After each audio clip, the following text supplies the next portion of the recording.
Hello tout le monde. On se retrouve aujourd'hui pour le second numéro des Harry Potter Facts.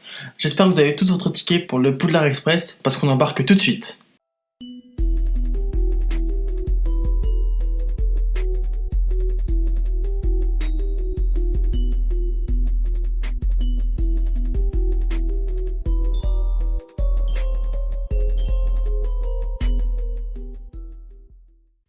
Si je vous parle de la grande salle, qu'est-ce que vous pensez en premier ?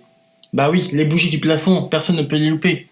Et bah sachez qu'au départ, il s'agissait de vraies bougies qui étaient présentes sur le lieu de tournage. Elles tenaient avec des fils de nylon qui étaient presque invisibles à l'œil. Sauf que les équipes de tournage ont remarqué qu'elles avaient tendance à tomber pendant qu'ils filmaient. Ils ont abandonné l'idée parce que ça fait pas trop top que les comédiens se prennent les bougies sur la tronche. Du coup, les bougies ont été recréées en images synthèse en post-production sur tous les plans du plafond de la grande salle. Ah, cette vieille tante Marge, oh là là, adorable. Vous vous demandez pourquoi elle est si méchante ? Eh ben, il y a une raison. Selon J.K. Rowling, elle serait méchante à cause d'une frustration.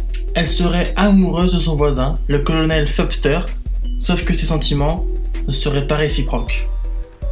Depuis, une frustration la ronge et elle serait désagréable envers tout le monde, surtout Harry. Stephen King, le grand auteur américain spécialisé dans le domaine de l'horreur et du thriller, a déclaré à propos du personnage de Dolores Umbridge que c'était le meilleur personnage maléfique inventé depuis Hannibal Lecter, qui était un dangereux psychopathe. Comme quoi, quand on vous dit qu'elle est dangereuse, faut y croire. Vous connaissez Steven Spielberg ? Tout le monde connaît Steven Spielberg, c'est l'un des réalisateurs américains les plus connus du moment. Et bah ce grand réalisateur a pris un peu le melon. On lui a proposé de réaliser le premier film Harry Potter, l'adaptation du premier livre, et il a totalement refusé. Parce que pour lui, c'était trop facile, c'était comme retirer directement $1 million et le placer dans un compte courant. Belle mentalité, Steven, belle mentalité. Au départ, Alan Rickman a refusé d'incarner le professeur Snape. Sauf que quand J.K. Rowling lui a annoncé qu'il cachait un mystérieux secret, l'acteur a tout de suite accepté de prendre le rôle. De plus, Alan Rickman savait dès le premier film le dénouement de son personnage. Il savait que son personnage ne voulait pas de mal à Harry et cherchait à le protéger. En effet, J.K. Rowling avait dévoilé toute l'intrigue du personnage à Alan Rickman afin qu'il puisse parfaitement incarner le personnage. Il est donc arrivé plusieurs fois qu'Alan Rickman dise au réalisateur qu'il ne pouvait pas faire une telle chose parce que ce n'était pas compatible avec le personnage. On reste branché sur Severus Snape, mais savez-vous pourquoi il déteste autant Neville ? C'est simple. Neville et Harry sont nés à un jour de différence. Et, selon la prophétie, Neville et Harry pouvaient être les élus, l'un comme l'autre. Si Neville avait été l'élu, Voldemort aurait certainement moins cherché à tuer Harry et ses parents, dont Lily. Vous voyez où je veux en venir ? En fait, Snape déteste Neville parce que s'il avait été l'élu, Lily serait peut-être encore en vie. Fait assez surprenant, dans Harry Potter et l'Ordre du Phénix, on peut voir que Dolores Umbridge avait la robe de plus en plus rose, tant son pouvoir augmentait. Je vous propose de le voir avec quelques images.